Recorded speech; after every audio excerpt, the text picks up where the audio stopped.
जय हिंद साथियों, नमस्कार। स्वागत है मित्र आप सभी का आपके अपने चैनल पर। तो आप लोग फटाफट लाइव आ जाएं, क्लास स्टार्ट हो चुकी है मित्र। आज की इस क्लास में हम लोग यूपी ट्रिपल एससी पेट के लिए प्रैक्टिस सेट को हल करेंगे, जो कि काफी ज्यादा इंपॉर्टेंट प्रैक्टिस सेट है मित्र। आप सभी को पता है परीक्षा जो है ये नजदीक है, तो प्रैक्टिस सेट जो है ये ज्यादा जरूरी हो जाता है। इसी को ध्यान में रखते हुए रोजाना 11 बजे आपकी प्रैक्टिस क्लास चलाई जाती है, जो कि काफी ज्यादा इंपॉर्टेंट क्लास रहती है। कोई भी भाई बहन इस क्लास को मिस नहीं करेगा, क्योंकि जितने भी क्वेश्चन रहते हैं इसमें बहुत ही इंपॉर्टेंट सिलेक्टेड क्वेश्चन रहते हैं। काफी ज्यादा इंपॉर्टेंट क्लास होती है मित्र। तो फटाफट क्लास को शेयर कर दो, और जिस भाई बहन ने अभी तक क्लास को लाइक नहीं किया मैं क्लास को लाइक कर देंगे। तो बढ़ते हैं क्लास की तरफ और फर्स्ट क्वेश्चन आपके सामने रख देते हैं मित्र। क्लास स्टार्ट करने से पहले हम आपको एक बात बताना चाहते हैं। याद रखना 25 सितंबर दिन रविवार को शाम 7 बजे आपकी साइंस महामैराथन क्लास स्टार्ट होने वाली है, जो कि स्पेशल यूपी ट्रिपल एससी पेट के लिए होगी। यानी इस क्लास को लेने के बाद आपके 5 में 5 अंक पूरे आएंगे, ये विश्वास रखना।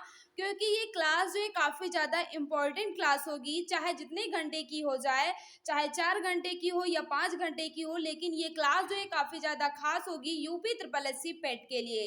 तो सभी भाई बहन याद रखना 25 सितंबर दिन रविवार शाम 7 बजे सभी भाई बहन तैयार रहना, और अपने सभी मित्रों को भी सूचित कर देना कि ये क्लास जो है काफ़ी ज़्यादा खास होगी। तो बढ़ते हैं मित्र क्लास की तरफ और फर्स्ट क्वेश्चन आपके सामने रख देते हैं। चलिए मित्र, फर्स्ट क्वेश्चन आपके सामने है। सभी भाई बहन सोच समझ कर बताएंगे राइट आंसर क्या होगा। किताबुल हिंद का लेखक अल बरूनी निम्नलिखित में से किसके साथ भारत आया था। सभी भाई बहन सोच समझ कर बताएंगे। तो याद रखना अल बरूनी जो है ये किसके साथ भारत आया था, महमूद गजनबी के साथ भारत आया था। राइट आंसर ऑप्शन ये यहाँ बिल्कुल परफेक्ट होगा। जो भी मित्र हमारे बता रहे हैं ऑप्शन ये बिल्कुल सही हो जाएगा। और ये भी याद रखना कि अल बरूनी की पुस्तक का नेम जो है ये क्या है, किताबुल हिंद हो जाएगा। ये भी पूछा जा सकता है, तो याद रखना मित्र ऑप्शन ये यहाँ बिल्कुल सही हो जाएगा।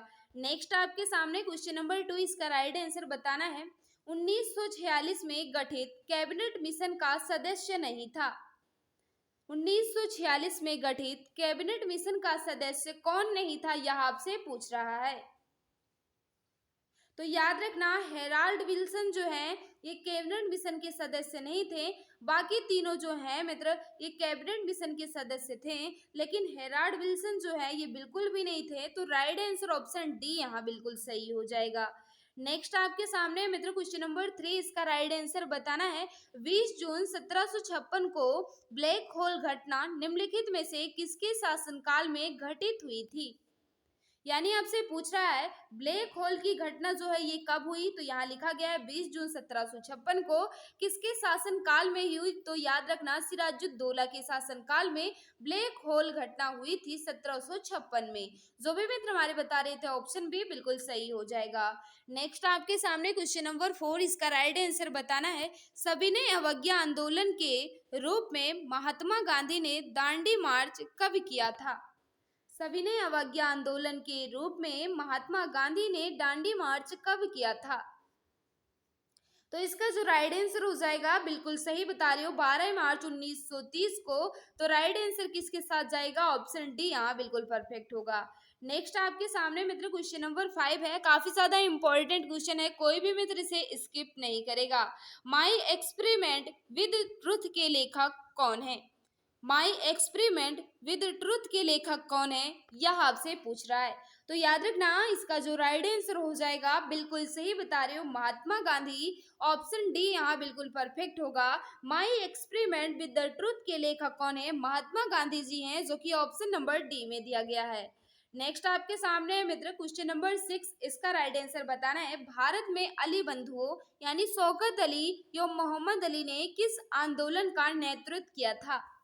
क्वेश्चन 6 आपके सामने है, फटाफट बता दो राइट आंसर क्या होगा। तो याद रखना खिलाफत आंदोलन का नेतृत्व किसने किया था, अली बंधुओं यानी दोनों भाई शौकत अली और मोहम्मद अली ने खिलाफत आंदोलन का नेतृत्व किया था। तो राइट आंसर ऑप्शन बी यहाँ बिल्कुल परफेक्ट हो जाएगा। नेक्स्ट आपके सामने क्वेश्चन नंबर 7, इसका राइट आंसर बताना है। रविंद्रनाथ टैगोर ने अपनी नाइटहुड की उपाधि को फिर खाली स्थान दिया गया है के विरोध में वापस किया था। किसके विरोध में रविंद्रनाथ टैगोर जी ने नाइटहुड की उपाधि जो है ये वापस कर दी थी। तो इसका जो राइट आंसर हो जाएगा, जलियांवाला बाग नरसंहार के दौरान महात्मा गांधी ने केसरिये हिंद की उपाधि लौटा दी थी। और याद रखना, रविन्द्रनाथ टैगोर ने नाइटहुड की उपाधि जो है ये लौटा दी थी। और ये भी पूछा जा सकता है कि जलियांवाला बाग हत्याकांड जो है ये कब हुआ था, तो 13 अप्रैल 1919 को जलियांवाला बाग हत्याकांड हुआ था, जिसमें रविन्द्रनाथ टैगोर जी ने नाइटहुड की उपाधि लौटा दी थी और महात्मा गांधी ने केसरिये हिंद की उपाधि लौटा दी थी। तो राइट आंसर ऑप्शन बी यहाँ बिल्कुल परफेक्ट हो जाएगा। नेक्स्ट आपके सामने क्वेश्चन 8 है, वर्ष 1922 में महात्मा गांधी ने असहयोग आंदोलन क्यों वापस लिया? वर्ष 1922 में महात्मा गांधी ने असहयोग आंदोलन जो है ये क्यों वापस ले लिया था? तो इसका जो राइट आंसर हो जाएगा, चौरी चौरा में हिंसात्मक घटना के कारण महात्मा गांधी ने असहयोग आंदोलन को 1922 में वापस ले लिया था। तो किस कारण? चौरी चौरा कांड के कारण। ऑप्शन बी यहाँ बिल्कुल सही हो जाएगा। नेक्स्ट आपके सामने मित्र क्वेश्चन नंबर 9 है, इसका राइट आंसर बताना है। प्रशासनिक सुधार पर विचार के लिए साइमन कमीशन भारत कब आया? प्रशासनिक सुधार पर विचार के लिए साइमन कमीशन भारत कब आया था? तो इसका जो राइट आंसर हो जाएगा, 1928 में आया था। इसका विरोध जो है किसने किया था? लाला लाजपत राय जी ने किया था, आप सभी को पता होगा। चलिए मित्र क्वेश्चन नंबर 10 आपके सामने, इसका राइट आंसर बताना है। पूना समझौता किससे संबंधित था? पूना समझौता जो है ये किससे संबंधित था, यह आपसे पूछ रहा है। सभी मित्र सोच समझ कर बताना राइट आंसर क्या होगा। तो इसका जो राइट आंसर हो जाएगा, भारतीय दलित वर्ग से संबंधित है पूना समझौता। ऑप्शन बी यहाँ बिल्कुल परफेक्ट होगा। जो भी मित्र हमारे बता रहे हैं ऑप्शन नंबर बी बिल्कुल सही हो जाएगा। मित्र जिस भाई बहन ने अभी तक क्लास को लाइक नहीं किया है, हम आपसे रिक्वेस्ट कर रहे हैं, अगर क्लास आपको अच्छी लग रही है तो प्लीज क्लास को लाइक कर दिया करो। और जो भी भाई बहन हमारे साथ नए हैं वो चैनल को सब्सक्राइब कर बेल आइकन को प्रेस कर लेंगे, ताकि क्लास की नोटिफिकेशन टाइम टू टाइम मिला करे। तो चलिए नेक्स्ट क्वेश्चन आपके सामने है, भूगोल से संबंधित है। सभी प्यारे भाई बहन सोच समझ कर बताना। फर्स्ट क्वेश्चन आपसे क्या पूछ रहा है, भूगोल में यू आकार की घाटियां कहाँ पाई जाती हैं? क्वेश्चन 11 है जो कि भूगोल से संबंधित है। यू आकार की घाटियां कहाँ पाई जाती हैं? तो इसका जो राइट आंसर हो जाएगा, हिमानी में यू आकार की घाटियां पाई जाती हैं, जो कि ऑप्शन नंबर सी में दिया गया है। ऑप्शन सी वाले सभी मित्र हमारे बिल्कुल सही हो जाएंगे। क्वेश्चन नंबर 12 है, इसका राइट आंसर बताना है। कर्क रेखा निम्नलिखित में से किस एक राज्य से होकर नहीं गुजरती है? कर्क रेखा जो है भारत के 8 राज्यों से होकर गुजरती है, लेकिन इसमें बताना है किस राज्य से होकर नहीं गुजरती है, ऑप्शन के तौर पर। फटाफट बता दो क्वेश्चन नंबर 12 का। तो बिल्कुल सही, मणिपुर से कर्क रेखा बिल्कुल भी नहीं गुजरती है, मिजोरम से गुजरती है। आप लोग भूल रहे होंगे कि मिजोरम से कर्क रेखा गुजरती है, लेकिन मणिपुर से बिल्कुल भी नहीं गुजरती। झारखंड से भी गुजरती है, छत्तीसगढ़ से भी, त्रिपुरा से भी, लेकिन मणिपुर से बिल्कुल भी नहीं है। तो ऑप्शन डी यहाँ बिल्कुल सही हो जाएगा। नेक्स्ट आपके सामने क्वेश्चन नंबर 13 है, इसका राइट आंसर बताना है। भारत के उत्तरी मैदान में किस मिट्टी का विस्तार सर्वाधिक है? भारत के उत्तरी मैदान में किस मिट्टी का विस्तार जो है ये सर्वाधिक है? तो जो भी मित्र हमारे बता रहे, जलोढ़ मिट्टी का विस्तार जो है सर्वाधिक है उत्तरी मैदान में। बिल्कुल सही बता रही हो, ऑप्शन सी बिल्कुल सही हो जाएगा। क्वेश्चन नंबर 14 है आपके सामने मित्र, इसका राइट आंसर बताना है। वेंगुला धारा किस महासागर की शीतल धारा है? वेंगुला धारा जो है ये किस महासागर की शीतल धारा है? तो याद रखना, इसका जो राइट आंसर हो जाएगा दक्षिण अटलांटिक महासागर की। बिल्कुल सही बता रही हो। और याद रखना ये शीतल जलधारा है, ये भी पूछा जा सकता है। तो याद रखना ऑप्शन ये यहाँ बिल्कुल सही हो जाएगा। जो भी मित्र हमारे बता रहे हैं दक्षिण अटलांटिक महासागर बिल्कुल सही होगा। नेक्स्ट आपके सामने क्वेश्चन नंबर 15 है, इसका राइट आंसर बताना है। निम्नलिखित में से कौन सा स्थान भूमध्य रेखा के सर्वाधिक निकट है? निम्नलिखित में से कौन सा स्थान भूमध्य रेखा के सर्वाधिक निकट है? तो इसका जो राइट आंसर हो जाएगा, बिल्कुल सही बता रही हो, इंदिरा पॉइंट। बिल्कुल सही बता रही, इंदिरा पॉइंट जो है मित्र ये भूमध्य रेखा के सबसे निकट है। राइट क्या हो जाएगा? ऑप्शन ये बिल्कुल परफेक्ट होगा। नेक्स्ट आपके सामने है क्वेश्चन नंबर 21 जो कि भारतीय संविधान से है। फटाफट बताना इसका राइट आंसर क्या होगा। सभी भाई बहन सोच समझकर बताएंगे। दिसंबर 1946 को संविधान सभा के सम्मुख संविधान की प्रस्तावना का प्रस्ताव किसने रखा। दिसंबर 1946 को संविधान सभा के सम्मुख संविधान की प्रस्तावना का प्रस्ताव जो है ये किसने रखा। तो इसका जो राइट आंसर हो जाएगा पंडित जवाहरलाल नेहरू जी ने। ऑप्शन बी यहाँ बिल्कुल परफेक्ट हो जाएगा। क्वेश्चन नंबर 22 आपके सामने है मित्र, इसका राइट आंसर बताना है। थोड़ा छोटा कर देते हैं ताकि आपको ऑप्शन भी दिखे। चलिए, दो ऑप्शन यहाँ है, उसके बाद दो ऑप्शन यहाँ है। पहले हम क्वेश्चन को पढ़ लेते हैं, उसके बाद देखेंगे। फटाफट बता दो इसका राइट आंसर क्या हो जाएगा मित्र। क्या कह रहा है मित्र, अटॉर्नी जनरल भारत सरकार को कानूनी सलाह प्रदान करता है। अटॉर्नी जनरल जो है ये भारत सरकार को कानूनी सलाह प्रदान करता है, जबकि राज्य सरकार को कौन परामर्श देता है, कौन सलाह देता है, यह आपसे पूछ रहा है। ऑप्शन आपके सामने है, सभी भाई बहन सोच समझकर बताना है। दो ऑप्शन ऊपर है, दो नीचे हैं, सभी भाई बहन सोच समझकर बताओ। तो याद रखना इसका जो राइट आंसर हो जाएगा एडवोकेट जनरल। ऑप्शन बी बिल्कुल सही हो जाएगा। नेक्स्ट आपके सामने क्वेश्चन नंबर 23 है, इसका राइट आंसर बताना है। संविधान सभा को संवैधानिक सलाहकार निम्नलिखित में से कौन था। संविधान सभा का संवैधानिक सलाहकार जो है ये कौन था।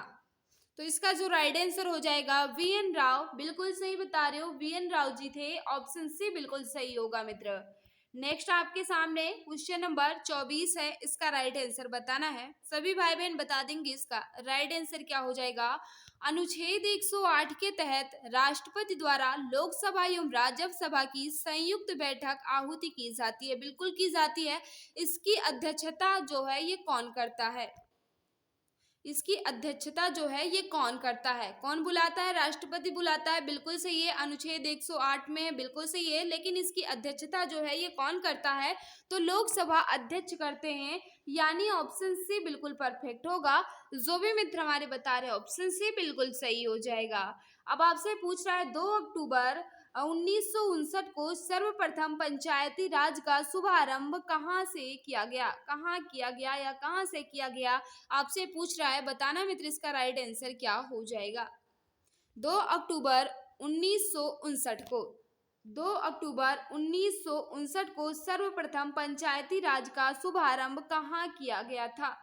तो इसका जो राइट आंसर हो जाएगा नागौर में किया गया था। ऑप्शन बी बिल्कुल सही हो जाएगा।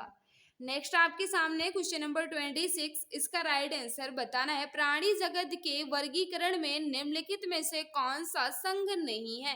कौन सा संघ नहीं है, यह ध्यान दीजिएगा, नहीं लिखा गया है। तो जो भी पहले भाई बहन हमारे बता रहे हैं प्रगु ही बिल्कुल सही हो जाएगा, क्योंकि पूछ रहा है नहीं है। तो राइट आंसर ऑप्शन सी बिल्कुल सही होगा।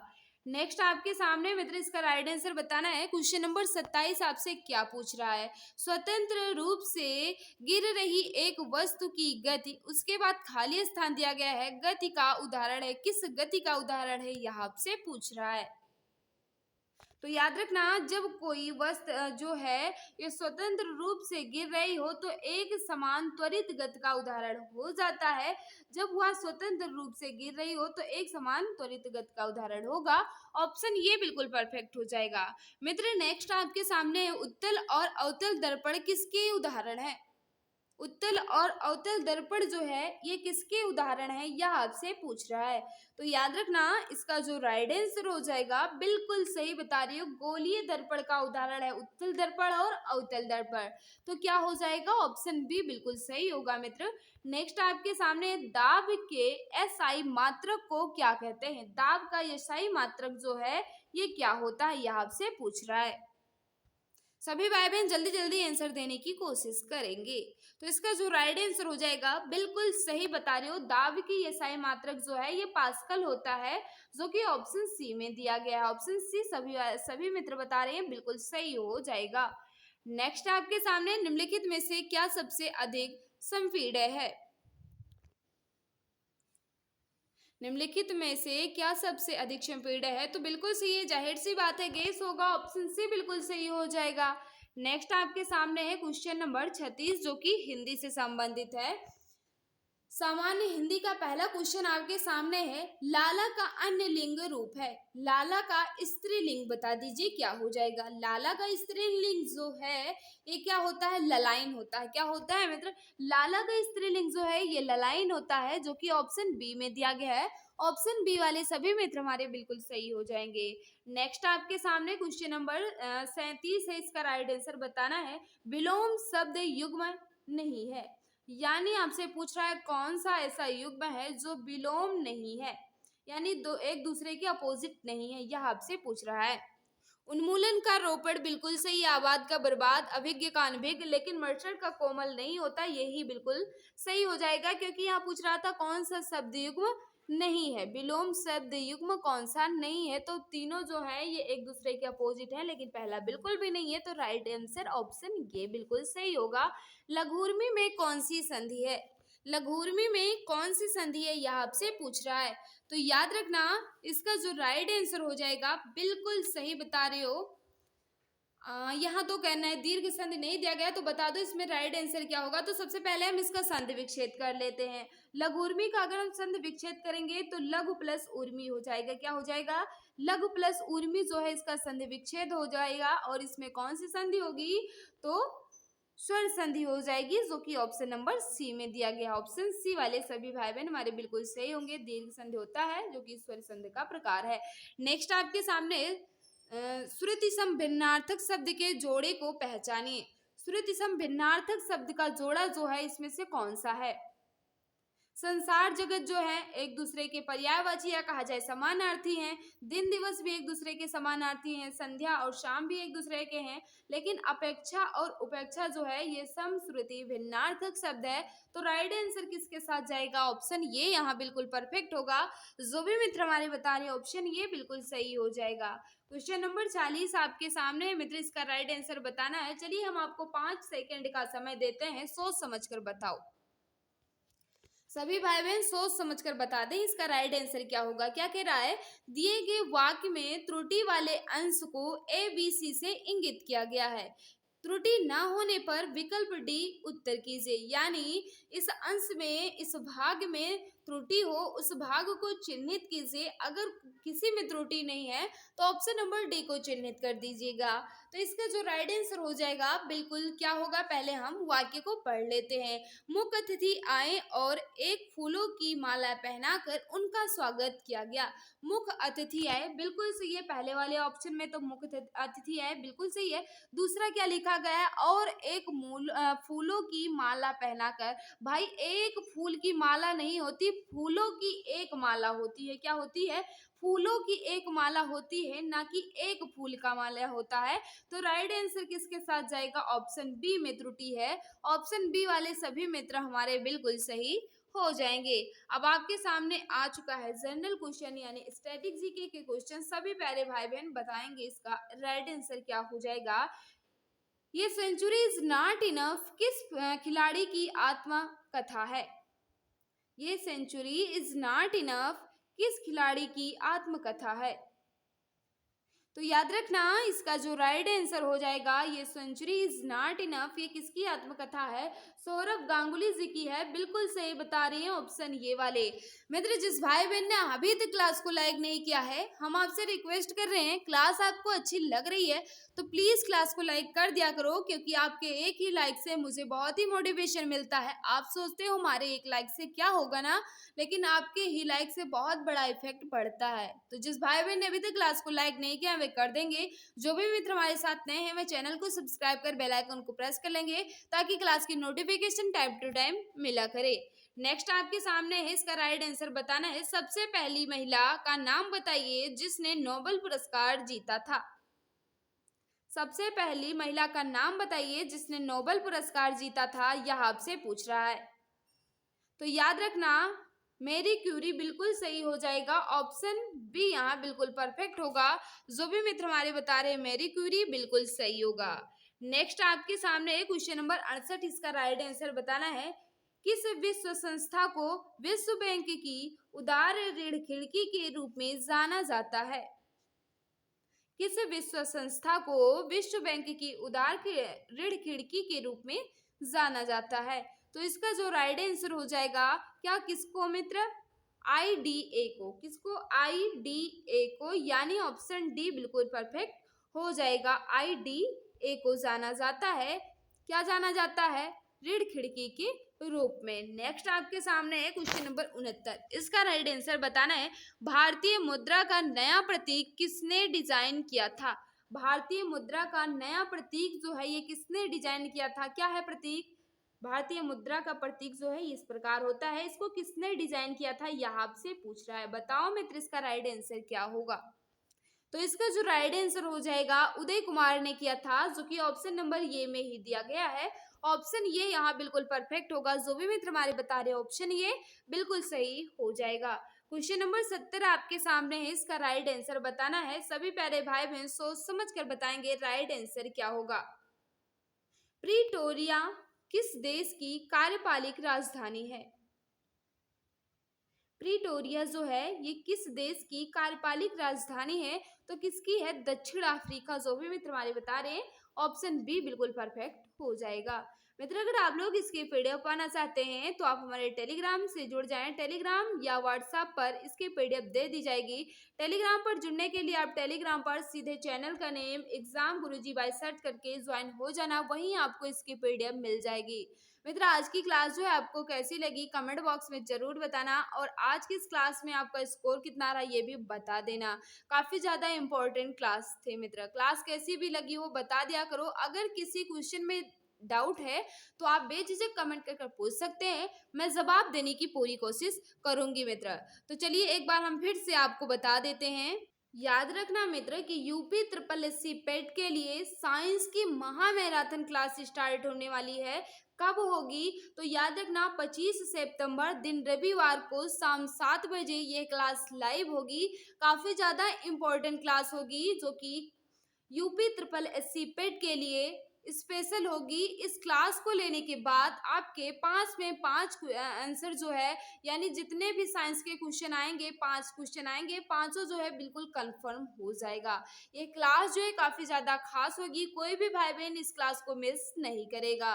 तो मित्र आज की इस क्लास में बस इतना ही। सभी को बाय बाय, सभी को नमस्कार। लेकिन अपना फीडबैक जरूर बताना है कि क्लास आपको कैसी लगी। तो आज की इस क्लास में बस इतना ही। सभी को बाय बाय, सभी को नमस्कार। जय हिंद, जय भारत, वंदे मातरम।